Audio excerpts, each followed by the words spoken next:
Hi everybody, my name is Barry Schwartz. Welcome to the special July 4th edition of the weekly search video recap. Again, my name is Barry Schwartz. This is news from the Search Engine Roundtable at seroundtable.com, and happy July 4th. So in this week's edition, it's fairly easy to win SearchWag. All you got to do is watch the next segment that I'm going to do right after this and look for the best logos.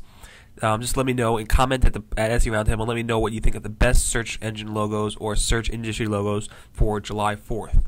And if I agree with you, I'll put your name out of a cup, and you can win some SearchWag. Again, I will announce the winners of last week's contest, my basketball contest, at the end of this segment, at the end of the show, so keep listening and good luck. Alright, so today is July 4th, and I posted some of the logos from the different search engines. We have Google, who has this backdrop with in the night. It looks like the Google logo is embedded in some water, and there's fireworks matching the Google color logos. It's a very metallic type of logo, so it looks pretty cool. Yahoo has this really nice flash logo. The flash logo basically makes the Yahoo words into a flag of the United States, and there's some fireworks going on behind the scenes, which is pretty nice as well. Ask.com has the ink pen and the actual Constitution, so that's pretty neat for July 4th, Independence Day. MSN has fireworks behind their butterfly logo. Dogpile actually is missing a logo. I don't know why, but they usually rock it out with their logos, so sad to see their logos are gone. The Search Engine Roundtable, us, we have a very, very star-based theme with stars and stripes and everything. It's pretty neat. Take a look at that. PPC Hero has two different logos up, and Create a Site Forums has their logo as well. So if you want to go ahead and check out those logos, go to seroundtable.com and go to the July 4th date, and you'll be able to see some of the cool logos up there. In addition, I also have links to the past logos. This is just a quick note that Tamar posted her Give It Up session from XMX Advanced. The Give It Up session wasn't allowed to be posted until 30 days after, so the embargo was lifted on July 3rd at 4 p.m. Eastern Time. Take a look at it. It has some really, really good advice and some things you should be aware about. A lot of this stuff was very controversial in that some of it might be black hat in nature. Definitely read it, learn about it, make your decisions, and hope you enjoy it. So on July 2nd, I reported that John Mueller over at Google went ahead and said that it's basically considered cloaking if you decide to block an entire region outside of the United States. So let's say you just want U.S. traffic and you decide, hey, I don't want anybody outside of the U.S. to come to my site. I'm going to block everybody outside of the U.S. John mistakenly actually said that that's considered cloaking and is against Google's guidelines. Then I went ahead and we showed this post to some other people at Google, and people at Google talked to each other, and then they figured out maybe this is not the best policy, and maybe John was a little mistaken. So John went in there, posted that he was mistaken and he's sorry.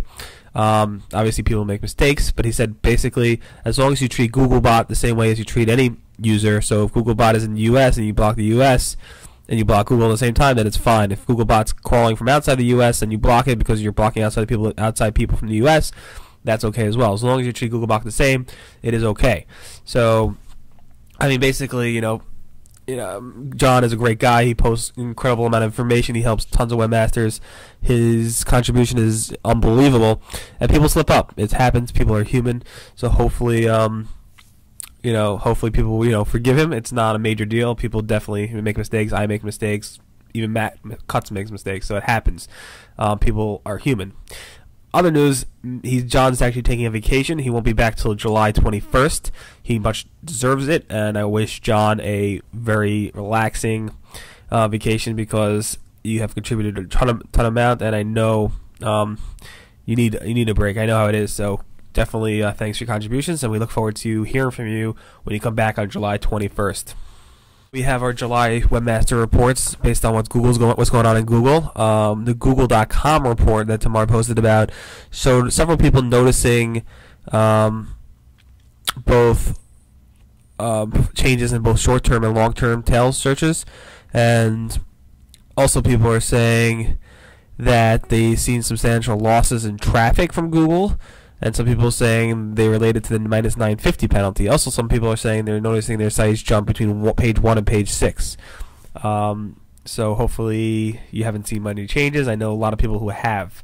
Moving on to the Google UK SERP changes, search engine result page changes.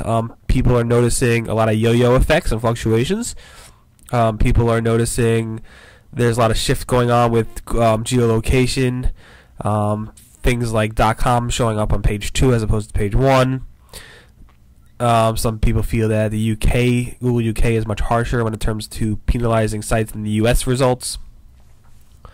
And it just seems like more, UK stuff is going on. We also had a special post just about Australian sites seem to be ranking pretty well in the Google UK, google.co.uk.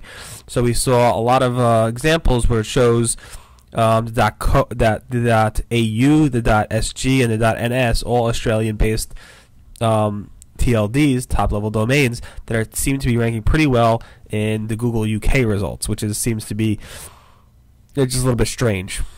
Talking about non-changes, Yahoo announced that they're doing a search algorithm update.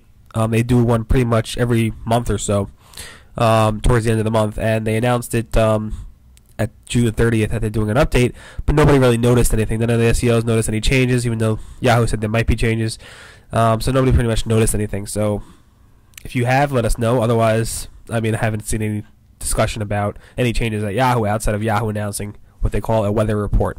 Google, Yahoo, and a bunch of other search engines, pretty much Google, Yahoo, made a major announcement with Flash and Adobe. Basically, now they're able to index and crawl many Flash files. So the main things you should know is this only applies to SWF files, not FLVs.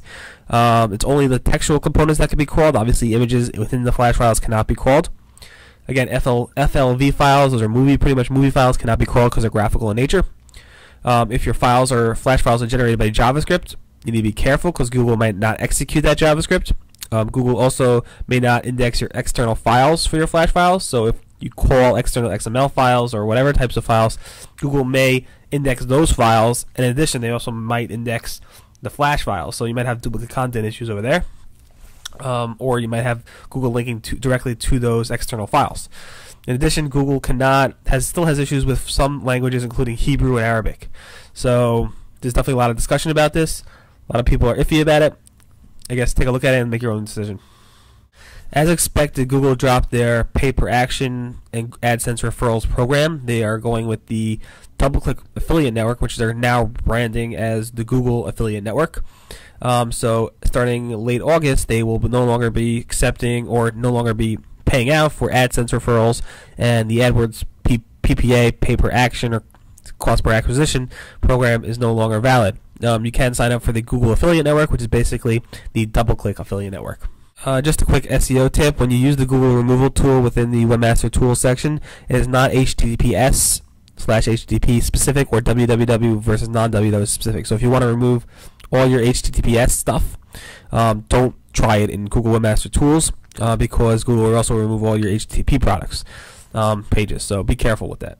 Google was ordered in this Viacom case to hand over YouTube data over to Viacom. It's not really clear if they're handing over user IDs. Initially, everybody thought it was user IDs and everything they watched, but now it seems to be more generic. More news is rolling in as we report about it, but there's some privacy issues about this, and a lot of people are pretty upset. So we'll see how this pans out over the time. Finally, I wrote a post on how to secure all your brand names and brands on the social media aspect and social media world. So I have 19 different social media sites that you should really secure your brand. So, for example, over at Twitter, you should secure your brand. Like I have twitter.com/RustyBurke. Make sure to do it for all the social networking sites before somebody takes it from you. So to go ahead and check out that post and make sure to subscribe and sign up at those sites.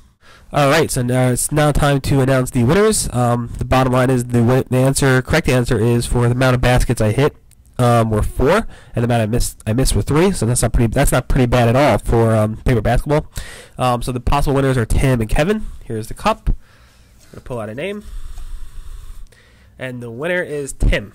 Congratulations, Tim, and we will email you and send you the gift. and the swag. So that rounds up the July 4th edition of the weekly Search Buzz video recap. My name is Barry Schwartz. Make sure to check out SERoundtable.com, and everyone have a great July 4th weekend.